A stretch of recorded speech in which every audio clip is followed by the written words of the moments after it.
प्रेम से बोलिए दशा माता जी की जय। प्यारे भक्तों, आज सुनेंगे दशा माता के दिनों में सुनी जाने वाली 5 पुण्यफल देने वाली कथा। प्रथम कथा सुनेंगे गणेश जी भगवान की। हे गणेश जी भगवान, इन कथाओं को जो भी भक्त श्रद्धा भक्ति के साथ पूरा सुने, उसकी हर मनोकामना को पूर्ण करे। जय श्री गणेश। पौराणिक कथा के अनुसार एक समय की बात है कि भगवान विष्णु का विवाह माता लक्ष्मी जी के साथ निश्चित हुआ। विवाह की सभी तैयारी होने लगी। सभी देवी देवताओं को निमंत्रण भेजे गए, लेकिन भूलवश गणेश जी को निमंत्रण देना रह गया था। इधर भगवान विष्णु की बारात जाने का समय आ चुका था। सभी देवता अपनी पत्नियों के साथ विवाह समारोह में शामिल होने को आए, परंतु सभी देवी देवताओं ने देखा कि गणेश जी कहीं दिखाई नहीं दे रहे हैं। तब उन सभी ने आपस में चर्चा की, क्या गणेश जी को नहीं न्योता दिया गया या गणेश जी ही नहीं आए हैं। सभी को इस बात पर बहुत आश्चर्य हुआ। इस बात पर उन सभी ने विष्णु भगवान से ही इसका कारण पूछा। विष्णु भगवान से पूछने पर उन्होंने कहा कि हमने गणेश जी के पिता भोलेनाथ, महादेव और माता पार्वती को न्योता भेजा था। यदि गणेश जी अपने पिता के साथ आना चाहते तो आ जाते। अलग से उन्हें न्योता देने की कोई आवश्यकता भी नहीं थी। दूसरी बात यह है, उनको खाने में 1.25 मन मूंग, 1.25 मन चावल, 1.25 मन घी और 1.25 मन लड्डू का भोजन चाहिए। यदि गणेश जी नहीं आएंगे तो कोई बात नहीं, दूसरे के घर जाकर इतना सारा खाना पीना अच्छा भी नहीं लगता। इतना वार्ता कर ही रहे थे कि किसी एक ने सुझाव दिया, यदि गणेश जी आते तो उनको द्वारपाल बनाकर बैठा सकते थे कि आप घर की याद रखना। आप तो चूहे पर बैठकर धीरे धीरे चलोगे तो बारात में बहुत पीछे रह जाओगे। यह सुझाव सबको पसंद आ गया, तो फिर विष्णु भगवान ने भी अपनी सहमति दे दी। तब गणेश जी को निमंत्रण देकर आमंत्रित किया और उनको समझा बुझाकर घर की रखवाली करने को बैठा दिया गया। बारात चल दी। तब नारद जी ने देखा कि गणेश जी तो दरवाजे पर ही बैठे हुए हैं, तो वे गणेश जी के पास गए और रुकने का कारण पूछा। गणेश जी कहने लगे कि विष्णु भगवान ने मेरा बहुत अपमान किया है। नारद जी ने कहा कि आप अपनी मूषक सेना आगे भेज दो तो वह रास्ता खोद देगी, जिससे उनके वाहन धरती में धंस जाएंगे। तब आपको सम्मान पूर्वक बुलाना पड़ेगा। अब तो गणेश जी ने अपनी मूषक सेना को आदेश दिया, जाओ, और सेना ने जमीन पोली कर दी। जब बारात वहां से निकली तो रथों के पहिए धरती में धंसने लगी। आप कोशिश की, परंतु पहिए नहीं निकले।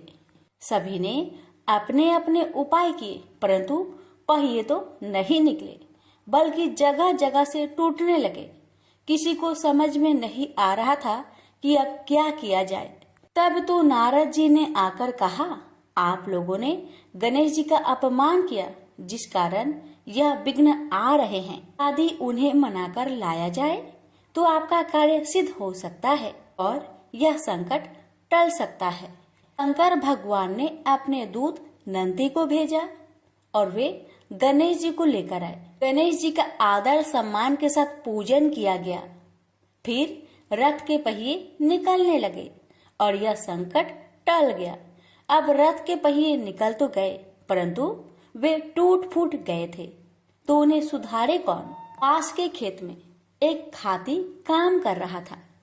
उसे बुलाया गया। खाती अपना कार्य करने से पहले श्री गणेशाय नमः कहकर गणेश जी की वंदना मन ही मन करने लगा। देखते ही देखते खाती ने सभी पहियों को ठीक कर दिया। तब खाती कहने लगा कि हे देवताओं, आपने सर्वप्रथम गणेश जी को नहीं मनाया होगा और न ही उनकी पूजन की होगी, इसलिए तो आपके साथ यह संकट आया है। मैं तो मूर्ख अज्ञानी हूँ, फिर भी पहले गणेश जी को पूजते हैं, उनका ध्यान करते हैं।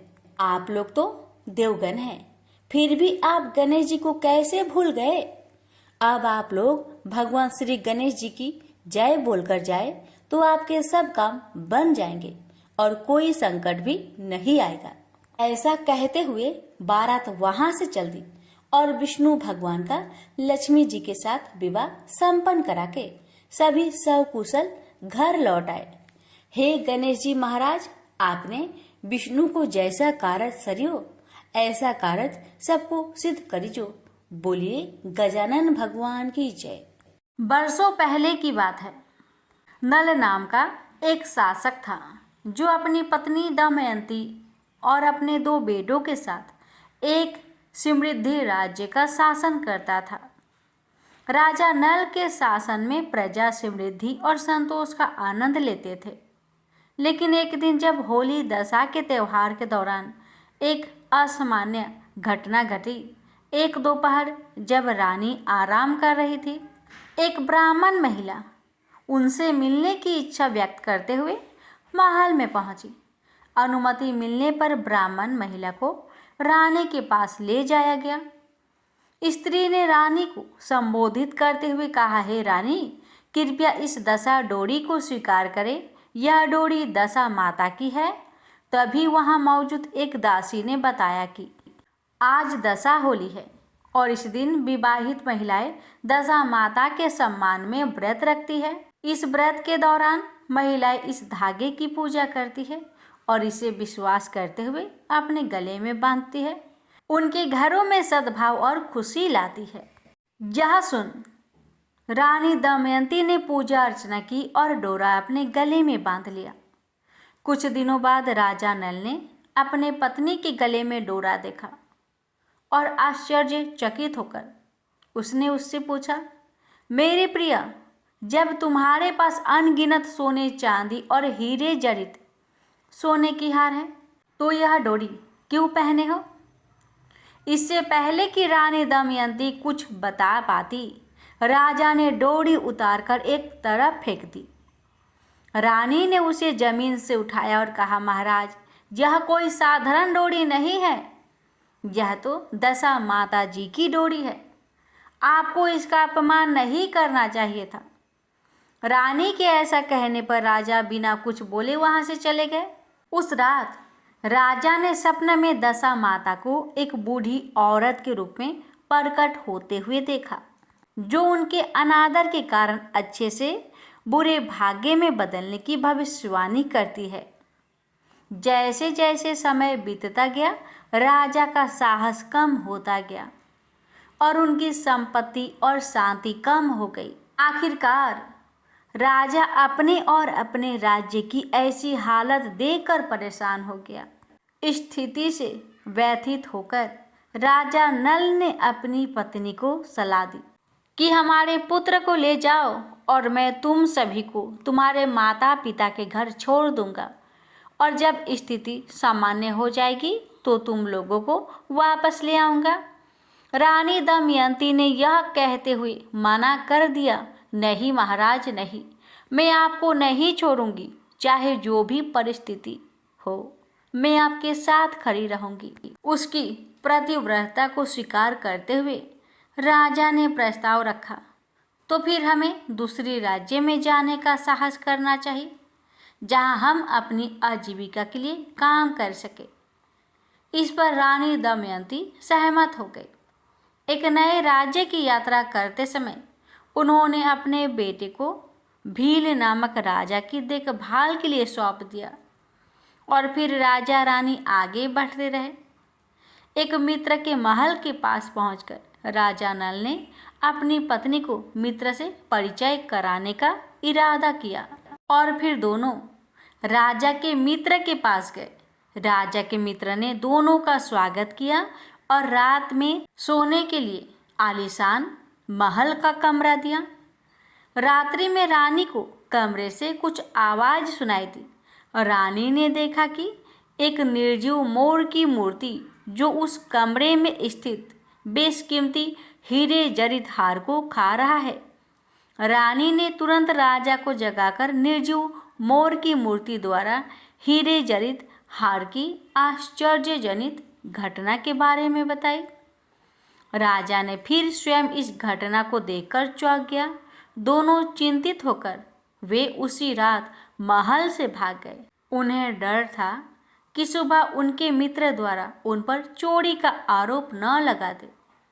अगली सुबह राजा के मित्र और उनकी पत्नी ने कमरे में प्रवेश किया और राजा नल और दमयंती को गायब पाया। उनका ध्यान मोर की मूर्ति की ओर आकर्षित हुआ और हीरे का हार न होने पर मित्र की पत्नी ने कहा, तुम्हारा मित्र और उनकी पत्नी वह हीरे का हार लेकर भाग गए हैं। राजा के मित्र ने हस्तक्षेप करते हुए कहा, नहीं प्रिय, यह सच नहीं है। मेरा मित्र कभी चोरी नहीं करेगा, उस पर चोरी का आरोप मत लगाओ। इसी बीच राजा नल और उनकी पत्नी चलते चलते राजा की बहन के निवास पर पहुंचे। राजा ने अपनी बहन को उनके आगमन की सूचना देने के लिए वहां पर खड़े हुए एक दूत को भेजा। बहन ने अपने भाई की कुशलता के बारे में दूत से पूछा। दूत ने बताया वे दोनों पैदल यात्रा कर रहे हैं और काफ़ी उदास दिखाई दे रहे हैं। यह सुनकर बहन उन दोनों के लिए खाना लेकर आई। राजा नल ने भोजन किया और उनकी पत्नी ने अपना हिस्सा उसी स्थान पर गाड़ दिया। इसके बाद राजा और रानी ने अपनी यात्रा फिर से शुरू की। अपनी यात्रा जारी रखते हुए उन्हें एक नदी मिली। नदी से राजा ने कुछ मछलियां पकड़ी। फिर राजा ने रानी से कहा कि हे प्रिय, इतने मछलियों से हम दोनों का पेट नहीं भरेगा। मैं और कुछ व्यवस्था करने पास में स्थित गांव को जा रहा हूँ, तब तक तुम इन मछलियों को पका लो। ऐसा कहकर राजा आगे की व्यवस्था करने के इरादे से पास के गांव में गए। गांव में किसी व्यक्ति द्वारा भोज का कार्यक्रम आयोजित किया गया था। राजा ने उस व्यक्ति से भोजन मांगा। भोजन मिलने के बाद राजा जब अपनी पत्नी के पास लौट रहा था, तब एक चील ने भोजन पर झपटा मारा, जिससे भोजन जमीन पर गिरकर बिखर गया। भोजन जमीन पर गिरा देखकर परेशान राजा को चिंता हुई कि खाली हाथ लौटने का मतलब ये होगा कि उसने रानी के लिए कुछ भी लाए बिना अकेले ही भोजन कर लिया है।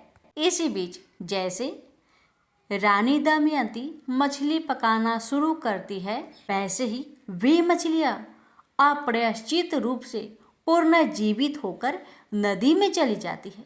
यह देखकर रानी भी निराश हो गई। उसे डर था कि कहीं राजा यह न मान ले कि उनकी अनुपस्थिति में उसने सारी मछलियाँ खा ली। राजा के लौटने पर उसने चील के हमले के बारे में बताया और रानी ने मछली के चमत्कारिक ढंग से जीवन में वापस आने की कहानी की साझा की। इसके बावजूद दोनों ने कुछ भी खाने से परहेज किया और अपनी यात्रा पर आगे बढ़े और अंततः रानी दमयंती के मायके पहुंच जाते हैं। यह देखकर राजा अपनी पत्नी की ओर मुड़े और बोले, हम तुम्हारे माँ के घर आ गए हैं, शायद हम दोनों के लिए यहीं रोजगार मिल जाए। रानी ने राजा के सुझाव से सहमति से सिर हिलाया।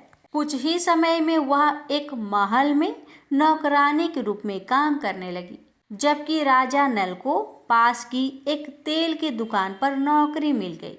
इसी तरह दिन बीतते गए, जब तक कि होली का त्यौहार एक बार फिर से नज़दीक नहीं आ गया। सभी रानियां और दासियां स्नान करके उत्सव मनाने की तैयारी करने लगी। चूँकि रानी माँ को अपने बालों के लिए सहायता की आवश्यकता थी, दमयंती जो अब एक नौकरानी के रूप में काम कर रही थी, रानी माँ ने उन्हें मदद की पेशकश की। दमयंती के बालों की देखभाल करते समय रानी माँ ने दासी के सिर पर एक निशान देखा, जिससे वह भावुक होकर रोने लगी। रानी के आंसुओं से हैरान होकर दासी ने पूछा, आप इतनी भावुक क्यों हो रही हैं? रानी ने जवाब दिया कि मेरी एक बेटी है जिसके सिर पर ऐसा ही निशान है। इसे देखकर मुझे उसकी याद आ गई। यह सुनकर दासी ने कहा, हे माता, मैं आपकी ही वह पुत्री हूँ। मेरी वर्तमान स्थिति मेरे और मेरे परिवार पर आए दुर्भाग्य के कारण है। हमें दशा माता ने श्राप दिया है। इस रहस्य को जान द्रवित होकर रानी ने पूछा, तुमने यह बात मुझसे क्यों छिपा रखी है? उसकी बेटी ने उत्तर दिया, अगर मैंने इसे साझा किया होता तो मेरा दुर्भाग्य समाप्त नहीं होता। आज एक बार फिर दशा माता का व्रत है और मैं इसे रखकर दशा माता से क्षमा मांगूंगी। अपने दामाद के बारे में उत्सुक होकर रानी ने दामाद के बारे में पूछा। उसकी बेटी ने बताया कि वह पास की एक तेल की दुकान पर काम करते हैं। तुरंत रानी माँ ने अपने दामाद को महल में बुलाने के लिए लोगों को भेजा। फिर उसने उसे नए कपड़े दिए और उसके खाने की व्यवस्था की। इसके बाद राजा और रानी दोनों ने दशा माता के लिए एक पूजा समारोह आयोजित किया। अनुष्ठान के बाद राजा नल और दमयंती की किस्मत में सुधार होने लगा। एक बार जब उनकी स्थिति में सुधार हुआ तो राजा ने अपने राज्य में लौटने की इच्छा व्यक्त करने से पहले अपने ससुराल में कुछ समय बिताया। अपने दामाद की इच्छा का सम्मान करते हुए रानी दमयंती के पिता ने अपने बेटी और दामाद को काफी धन संपत्ति देकर विदा किया। अपने राज्य में वापस जाते समय रानी उस स्थान पर फिर गई जहां उसने मछलियां पकाई थी और जहां राजा का भोजन एक चील ने जमीन पर गिरा दिया था। अपनी बहन के शहर लौटते हुए दूत ने राजा की बहन को उसके भाई और भाभी के आगमन की सूचना दी। उनकी स्थिति के बारे में दूत ने बताया कि दोनों संतुष्ट और अच्छे स्वास्थ्य में लग रहे हैं। यह सुनकर राजा की बहन अपने भाई और भाभी का स्वागत करने गई और उन्हें मोतियों से भरी थाली भेंट की। राजा की बहन को पास आते देखकर रानी ने अपने विश्वास की वापसी के लिए धरती माता से आग्रह किया। जहां उसने पहले रोटी और प्याज को दफनाया था, वहां खुदाई करने पर वह रोटी और प्याज सोने और चांदी रूपांतरित अवशेष बन गए थे, जिसे उसने राजा की बहन को दे दिया। अपनी बहन से मिलने के बाद राजा और रानी उसी मित्र के घर लौट आए जिसने शुरू में उन्हें शरण दिए थे। एक बार फिर उनके दोस्त ने दयालुता पूर्वक उनकी मेहनबाजी की। उनके रहने के लिए पहले की तरह वही आलीशान कमरा उपलब्ध कराया। उस रात को राजा और रानी दोनों ने निर्जीव मोर की मूर्ति को हार उगलते हुए देखा जो उसने निगल गया था। राजा ने शीघ्रता से अपने मित्र और पत्नी को जगाकर वह आश्चर्यजनक दृश्य दिखाया। यह नज़ारा देखकर दोनों हैरान रह गए। राजा ने अपने मित्र को संबोधित करते हुए कहा, मित्र, तुम्हारा हार इस मोर ने निगल लिया था जो आज वापस उगल रहा है। इस पर राजा के मित्र ने राजा से कहा, मित्र, मुझे तुम पर पूर्ण विश्वास था कि तुम कोई भी गलत कार्य नहीं कर सकते हो। फिर राजा और रानी अपने मित्र से विदा लेकर महाराज भील के पास पहुंचे और अपने पुत्र को लौटाने का अनुरोध करने लगे। इस पर राजा भील ने उनके पुत्र को लौटाने से मना कर दिया। महाराजा भील के ऐसा करने पर उनके राज्य की प्रजा ने इसका विरोध किया, जिसके कारण राजा भील को झुकना पड़ा और राजा के पुत्र को वापस लौटाना पड़ा।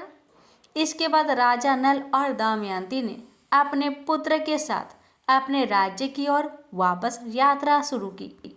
अपने राज्य में पहुंचने पर लोगों ने हर्षोल्लास के साथ भव्य उत्सवों के साथ राजा का स्वागत किया।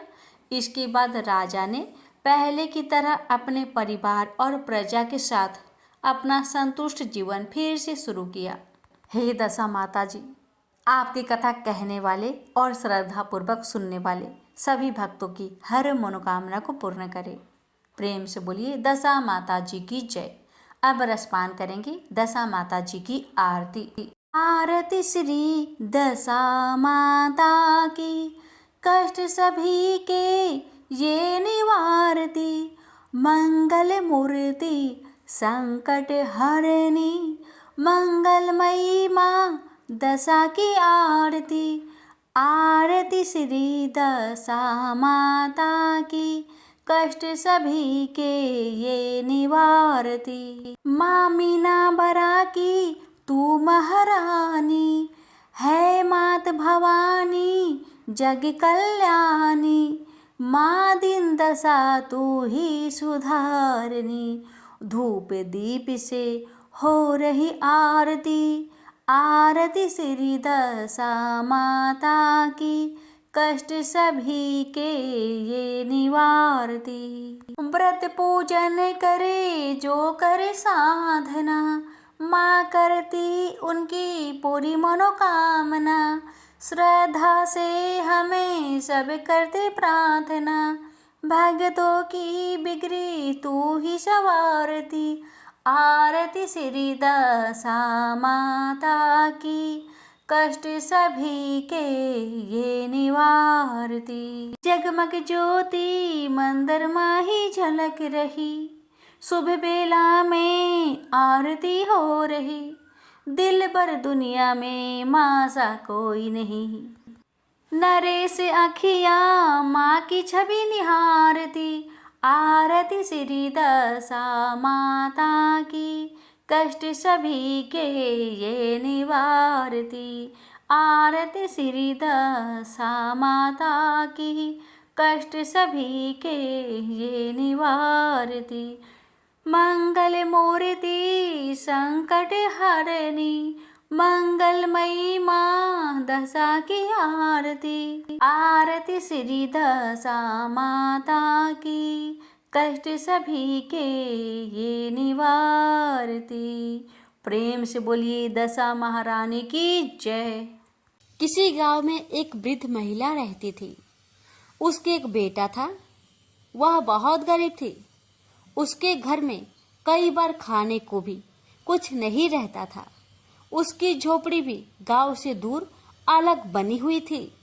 वह शीतला माता की भक्त थी तथा शीतला माता का व्रत करती थी। उसके गांव में और कोई भी शीतला माता का पूजा नहीं करता था, लेकिन उस गांव में शीतला माता का मंदिर था। एक दिन उस गांव में किसी कारण से आग लग गई। पूरे गांव में आग लगने के कारण सभी लोग आग से सुलझ जाते हैं। आग लगने से शीतला माता भी जल जाती है। वह जलन और गर्मी से वह परेशान होकर सब घर घर जाती है, पर उनको कहीं भी ठंडक नहीं मिलती, क्योंकि सारा गांव जल रहा होता था। तो माताजी कुम्हार के बाड़े में जाती है, जिससे उन्हें वहां ठंडी मिट्टी मिल सके। लेकिन कुम्हार ने बर्तन पकाने के लिए मिट्टी को आग पर चढ़ा दिया था, तो उन्हें वहां पर भी खूब जलन होती है। इस तरह सब जगह घूमने के बाद भी उन्हें कहीं भी राहत नहीं मिलती। तो वो गांव से दूर वृद्ध महिला के यहाँ पहुँचती है। वहां पर मिट्टी में लौटकर अपने शरीर की जलन को शांत करती है। इसके बाद थोड़ी देर आराम करने के बाद जब थोड़ी जलन कम हो जाती है, तो वह उस महिला से खाने के लिए खाना मांगती है। और महिला कहती है, मैं बहुत गरीब हूँ, मैंने कुछ भी खाना खाने को नहीं बनाया। इस पर वह बोली कि कुछ भी ठंडा बासी खाना हो तो मुझे दे दो। इस पर महिला को लगता है कि माताजी उसकी हंसी उड़ा रही है। तो महिला बोलती है कि माताजी, मुझ गरीब के पास कुछ भी नहीं है, कल की बासी ज्वार की रोटी रखी हुई है। इस पर माताजी बोली कि जो है वही दे दो। खाने के बाद माता ने दही मांगा, तो इस पर महिला बोली, मेरे पास छाछ है, आप कहो तो ले आऊं। छाछ को पीकर उनको आराम मिला। शीतला माता जाते हुए उसको आशीष दिया कि जिस तरह तूने मुझे शांति और आराम दिया, वैसे ही तुझे भी शांति प्राप्त हो। ऐसा कहकर उन्होंने एक लात मारकर उस झोपड़ी को आलीशान महल में बदल दिया। किसी गांव वाले ने राजा से शिकायत कर दी कि पूरा गांव जल गया, लेकिन महिला की झोपड़ी सुंदर महल में बदल गई। उसको लगा कि जरूर महिला ने कोई जादू टोना करके ऐसा किया है।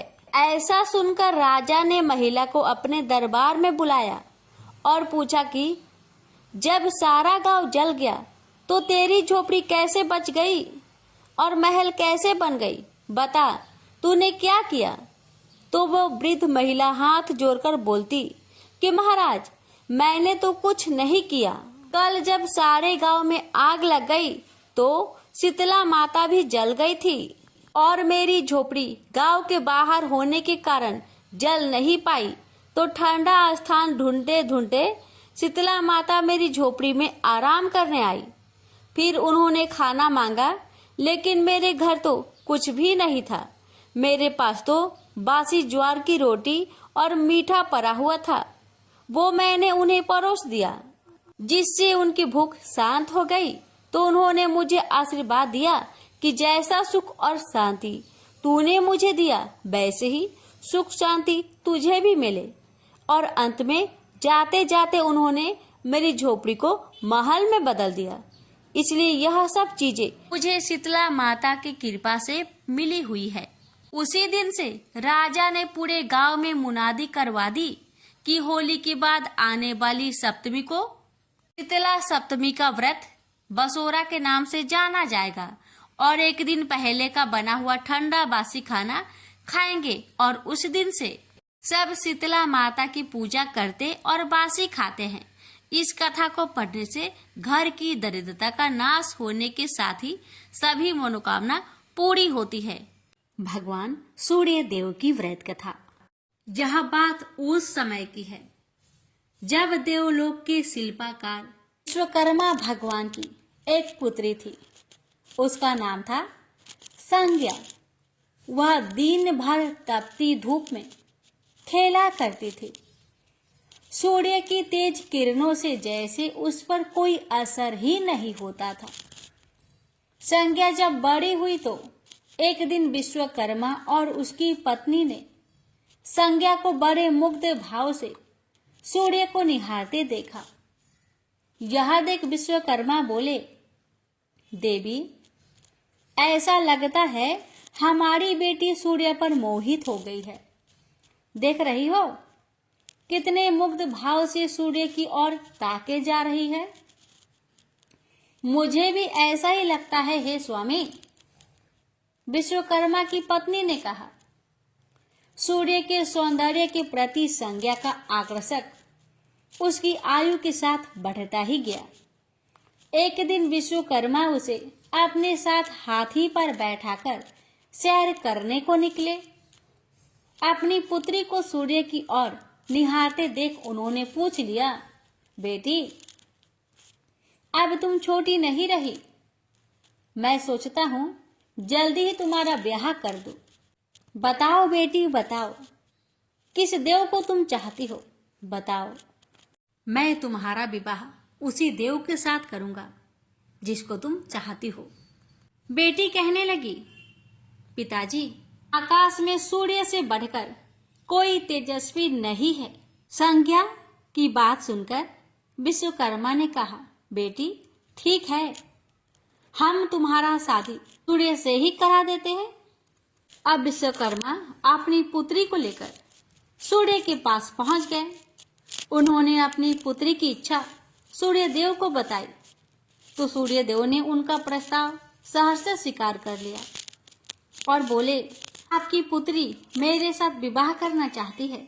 यह मेरे लिए सौभाग्य की बात है, पर अपनी बेटी से पूछ तो लीजिए कि वह मेरा ताप सहन कर पाएगी या नहीं। विश्वकर्मा ने संज्ञा को एक और ले गए और पूछा, बेटी, सूर्य देव का उत्तर तुमने सुन लिया। अब बताओ, तुम उनका ताप सहन कर लोगी? हर ऋतु का ताप उनका अलग अलग होता है। अब तुम बताओ, क्या सह पाओगी? संज्ञा ने कहा, पिताजी, हाँ, मैं सह पाऊंगी। अब विश्वकर्मा ने कुछ ही दिन बाद संज्ञा का विवाह सूर्य देव के साथ करा दिए। संज्ञा सूर्य देव के साथ उनके लोक चली गई। अब तो संज्ञा सूर्य देव के साथ सुख पूर्वक रहने लगी। फिर उनके वहां एक पुत्र पैदा हुआ जिसका नाम रखा गया मनु। अनेक ऋषि मुनि बालक को आशीर्वाद देने आए। यह बालक ज्ञानियों में भी ज्ञानी होगा। ऋषियों ने भविष्यवाणी की। आशीर्वाद सच निकला। जब वह कुछ बड़ा हुआ तो ऋषि मुनियों से शिक्षा ग्रहण करने लगा। सूर्यदेव और संज्ञा को अपने बेटे पर बड़ा गर्व था। वे बहुत ही प्रेम से अपने बेटे का लालन पालन करते थे। अनाचार एक बार ग्रीष्म ऋतु में सूर्य की किरणें बहुत ही प्रखर हो गई। उनका तेज अपने चरम सीमा पर जा पहुंचा। संज्ञा की चमड़ी रसने लगी। सूर्यदेव ने उसे अपने पास बुलाया तो वह अपनी आंखों पर हाथ रखकर उनके पास पहुंची। सूर्यदेव बोले, संज्ञा, मेरी ओर देखो, तुमने अपनी आंखें क्यों ढक ली? नेत्र खोलो और मेरी ओर देखो, मैं तुम्हारा पति हूँ। संज्ञा बोली, स्वामी, आपके ताप से मेरी आंखें खुल नहीं पा रही है। संज्ञा की बात सुन सूर्यदेव ने कहा, इसका अर्थ तो ये हुआ कि तुम मुझे अपने से दूर कर रही हो। विवाह के पूर्व मैंने तुमसे पूछा भी था कि क्या मेरा ताप सहन कर पाओगी। तुम्हारी सहमति पाकर ही मैंने तुम्हारे साथ विवाह करना स्वीकार किया था, लेकिन अब तुम अपने वचन से मुकर रही हो। सूर्यदेव क्रोधित होकर कहने लगे। संज्ञा बोली, हे स्वामी, इसमें मेरा दोष नहीं, आपका ताप ही प्रखर है। यह सुन सूर्यदेव और भी कुपित हो उठे और बोले, सुनो संज्ञा, प्राणवान वस्तुओं को जीवित रखने वाला मैं ही हूं, परंतु तुमने मेरी ओर से आंखें बंद कर ली, अतः तुम्हारे गर्भ से जो बालक उत्पन्न होगा वह यम होगा। यम अर्थात मृत्यु का देवता। संज्ञा वहां से भाग जाना चाहती थी, लेकिन बच्चों का मोह उसे विवश किए हुए था। संज्ञा की एक सहचरी थी, उसका नाम था छाया, जो हूबहू संज्ञा की ही प्रतिलिपि थी। उसने इस विषय में छाया की मदद लेने का निश्चय किया। उसने छाया को बुलाया और अपनी समस्या बताई। सुनकर छाया बोली, मुझे क्या करना होगा? तो संज्ञा कहने लगी, तुम संज्ञा बनकर मेरे पति के साथ जाओ और उनकी पत्नी और बच्चों की मां बनकर वहीं रहो। फिर छाया ने कहा, अगर उन्होंने मुझसे पूछताछ की तो मैं क्या कहूंगी? तो संज्ञा ने कहा, तुम बता देना कि मैं संज्ञा हूं, अपना भेद कभी मत खोलना। छाया कहती है, लेकिन मैं ये सब कैसे करूंगी?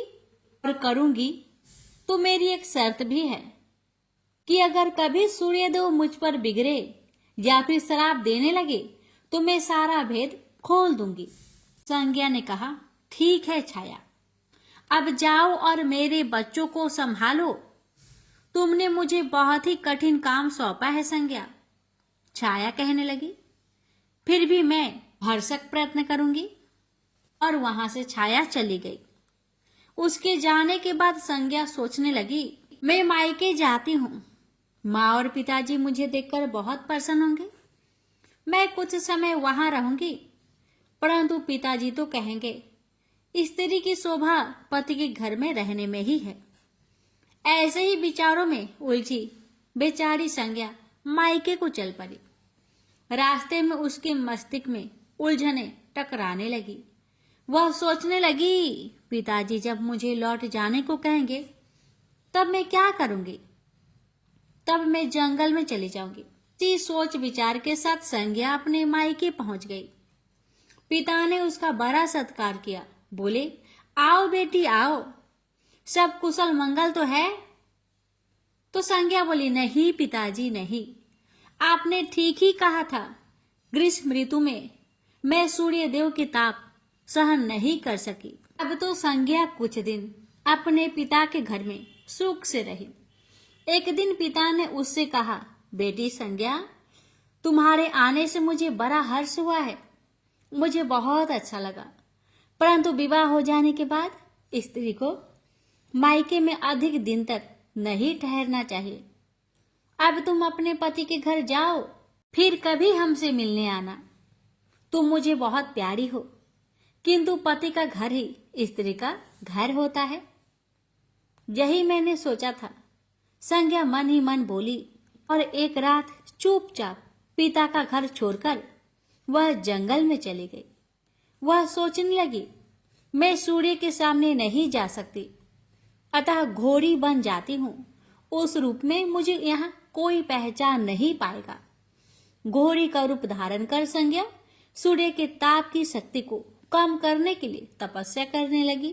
तो छाया ने सूर्य के यहाँ जाकर संज्ञा का स्थान ले लिया। सूर्य देव ने उसे संज्ञा ही समझा। वे बोले, तुम लौट आई मेरे यहाँ।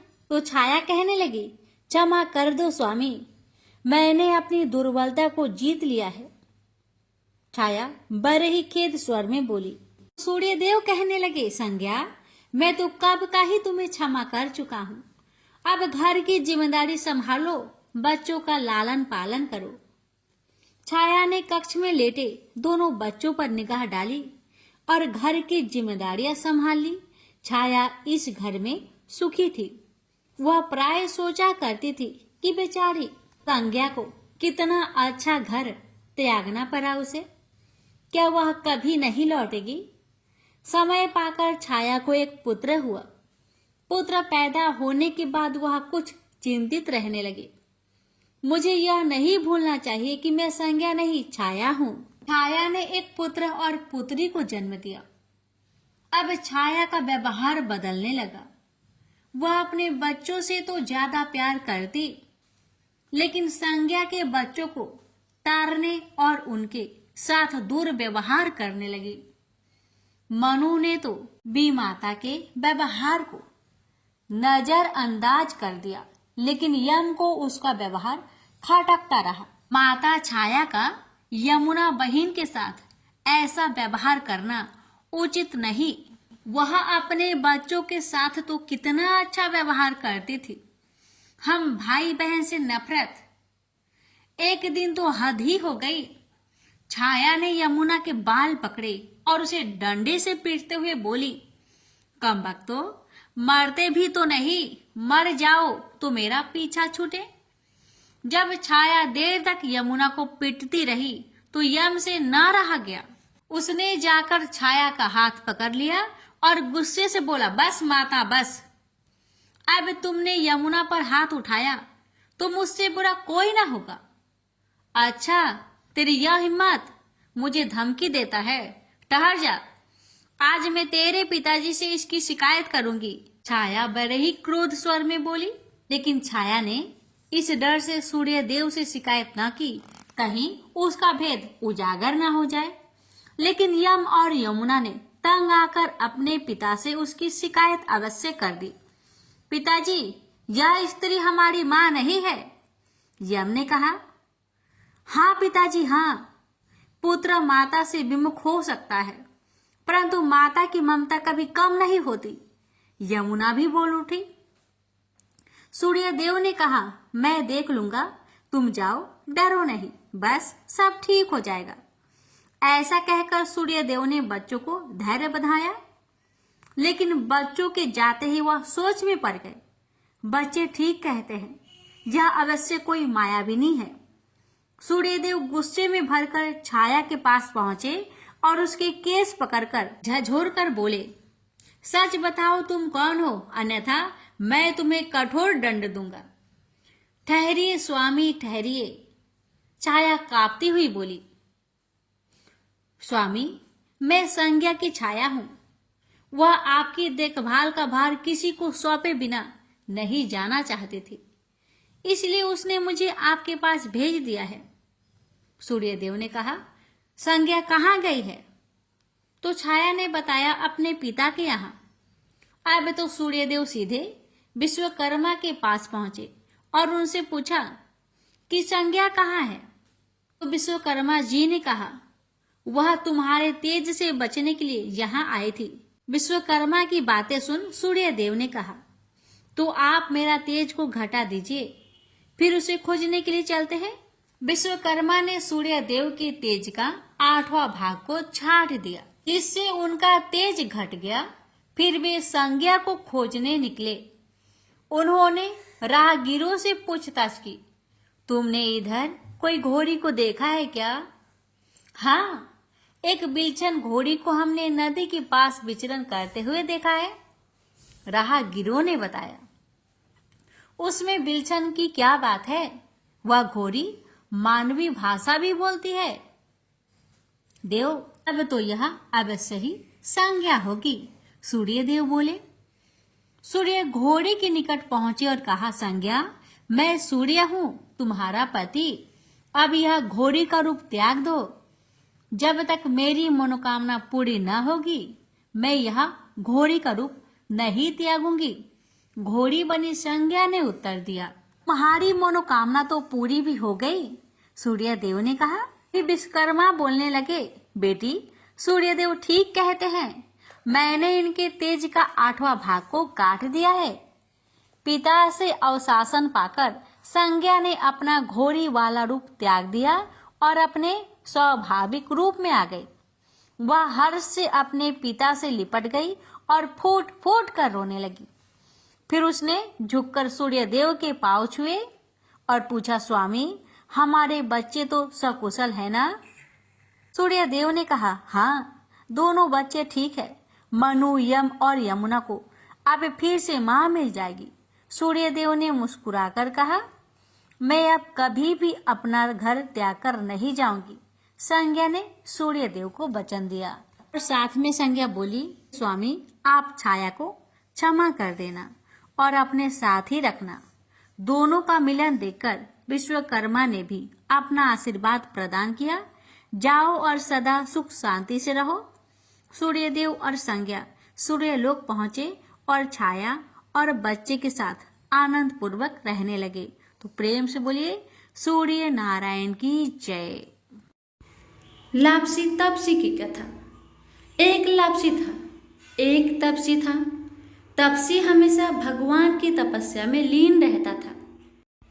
लापसी रोजाना 1.25 सेर की लापसी बनाकर भगवान का भोग लगाकर जीम लेता था। एक दिन दोनों लड़ने लगे। लापसी बोला, मैं रोज भगवान की तपस्या करता हूँ, इसलिए मैं बड़ा हूँ। लापसी बोला कि मैं रोज भगवान को 1.25 सेर लापसी का भोग लगाता हूँ, इसलिए मैं बड़ा हूँ। नारद जी वहां से गुजर रहे थे। दोनों को लड़ता देखकर उनसे पूछा कि क्यों तुम लड़ रहे हो? लापसी ने खुद को बड़ा होने का कारण बताया और तपसी ने अपना कारण बताया। नारद जी बोले, तुम्हारा फैसला मैं कर दूंगा। दूसरे दिन लापसी और तपसी नहाकर अपनी रोज की भक्ति करने आए तो नारद जी ने छुपकर 1.25 करोड़ की एक अंगूठी उन दोनों के आगे रख दी। तपसी की नजर जब अंगूठी पर पड़ी तो उसने चुपचाप अंगूठी उठाकर अपने नीचे दबा ली। लापसी की नजर अंगूठी पर पड़ी लेकिन उसने ध्यान नहीं दिया। भगवान को भोग लगाकर लापसी खाने लगा। नारद जी सामने आए तो दोनों ने पूछा कि कौन बड़ा? तो नारद जी ने तपसी को खड़ा होने को कहा। वो खड़ा हुआ तो उसके नीचे दबी अंगूठी दिखाई पड़ी। नारद जी ने तपसी से कहा, तपस्या करने के बाद भी तुम्हारी चोरी करने की आदत नहीं गई, इसलिए लापसी बड़ा है और तुम्हें तुम्हारी तपस्या का कोई भी फल नहीं मिलेगा। तपसी शर्मिंदा होकर माफी मांगने लगा। उसने नारद जी से पूछा, मुझे मेरी तपस्या का फल कैसे मिलेगा? नारद जी ने कहा, यदि कोई गाय और कुत्ते की रोटी नहीं बनाएगा तो फल तुझे मिलेगा। यदि कोई ब्राह्मण को भोजन करवाकर दक्षिणा नहीं देगा तो फल तुझे मिलेगा। यदि कोई साड़ी के साथ ब्लाउज नहीं देगा तो फल तुझे मिलेगा। यदि कोई दिए से दिया जलाएगा तो फल तुझे मिलेगा। यदि कोई सारी कहानी सुने लेकिन तुम्हारी कहानी नहीं सुने तो फल तुझे मिलेगा। उसी दिन से हर व्रत कथा कहानी के साथ लापसी तपसी की कहानी भी सुनी और कही जाती है। प्रेम से बोलिए लक्ष्मी नारायण की जय।